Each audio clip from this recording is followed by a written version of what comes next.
The creature made one final demand. Create for me a companion, a being as hideous as myself, someone who will not flee from me. In terror, Victor Frankenstein refused. The creature threatened to destroy everyone he loved, and then it said something that broke him completely. If I cannot inspire love, I will cause fear. I will work at your destruction until I desolate your heart, so that you shall curse the hour of your birth. And Victor Frankenstein said yes. This is Frankenstein. Chapter 17. Mary Shelley, 1818. Midnight Volume. The being finished speaking and fixed his looks upon me in the expectation of a reply.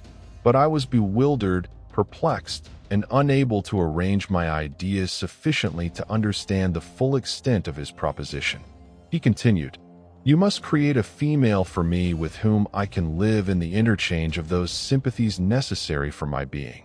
This you alone can do, and I demand it of you as a right which you must not refuse to concede."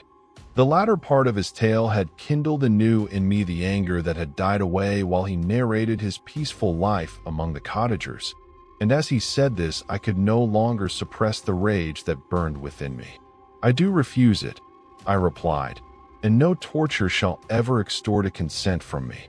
You may render me the most miserable of men, but you shall never make me base in my own eyes. Shall I create another like yourself, whose joint wickedness might desolate the world? Begone, I have answered you. You may torture me, but I will never consent." "You are in the wrong," replied the fiend, "and instead of threatening, I am content to reason with you. I am malicious because I am miserable. Am I not shunned and hated by all mankind? You, my creator, would tear me to pieces and triumph. Remember that, and tell me why I should pity man more than he pities me. You would not call it murder if you could precipitate me into one of those ice rifts and destroy my frame, the work of your own hands. Shall I respect man when he condemns me? Let him live with me in the interchange of kindness, and instead of injury, I would bestow every benefit upon him with tears of gratitude at his acceptance. Yet mine shall not be the submission of abject slavery. I will revenge my injuries. If I cannot inspire love, I will cause fear, and chiefly towards you, my archenemy, because my creator, do I swear inextinguishable hatred. Have a care. I will work at your destruction, nor finish until I desolate your heart, so that you shall curse the hour of your birth." I intended to reason. "This passion is detrimental to me, for you do not reflect that you are the cause of its excess. If any being felt emotions of benevolence towards me, I should return them 100 and 100-fold. For that one creature's sake, I would make peace with the whole kind. But I now indulge in dreams of bliss that cannot be realized. What I ask of you is reasonable and moderate. I demand a creature of another sex, but as hideous as myself. The gratification is small, but it is all that I can receive, and it shall content me. It is true, we shall be monsters, cut off from all the world, but on that account we shall be more attached to one another. Our lives will not be happy, but they will be harmless and free from the misery I now feel. Oh, my Creator, make me happy. Let me feel gratitude towards you for one benefit. Let me see that I excite the sympathy of some existing thing. Do not deny me my request."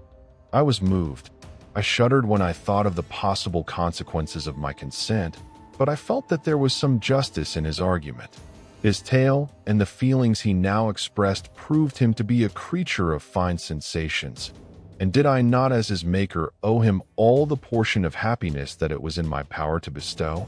He saw my change of feeling and continued, "If you consent, neither you nor any other human being shall ever see us again. I will go to the vast wilds of South America. My food is not that of man. I do not destroy the lamb and the kid to glut my appetite. Acorns and berries afford me sufficient nourishment. My companion will be of the same nature as myself, and will be content with the same fare. We shall make our bed of dried leaves. The sun will shine on us as on man, and will ripen our food. The picture I present to you is peaceful and human, and you must feel that you could deny it only in the wantonness of power and cruelty. You propose, replied I, to fly from the habitations of man, to dwell in those wilds where the beasts of the field will be your only companions.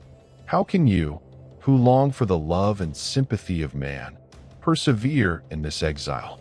You will return and again seek their kindness, and you will meet with their detestation. Your evil passions will be renewed, and you will then have a companion to aid you in the task of destruction. This may not be. Cease to argue the point, for I cannot consent. How inconstant are your feelings? But a moment ago you were moved by my representations, and why do you again harden yourself to my complaints? I swear to you, by the earth which I inhabit, and by you that made me, that with the companion you bestow, I will quit the neighborhood of man and dwell, as it may chance, in the most savage of places. My evil passions will have fled, for I shall meet with sympathy. My life will flow quietly away, and in my dying moments I shall not curse my Maker. His words had a strange effect upon me. I compassionated him and sometimes felt a wish to console him. But when I looked upon him, when I saw the filthy mass that moved and talked, my heart sickened and my feelings were altered to those of horror and hatred. I tried to stifle these sensations. I thought that as I could not sympathize with him, I had no right to withhold from him the small portion of happiness which was yet in my power to bestow. You swear, I said, to be harmless, but have you not already shown a degree of malice that should reasonably make me distrust you? May not even this be a feint that will increase your triumph by affording a wider scope for your revenge? How is this? I must not be trifled with, and I demand an answer. If I have no ties and no affections, hatred and vice must be my portion.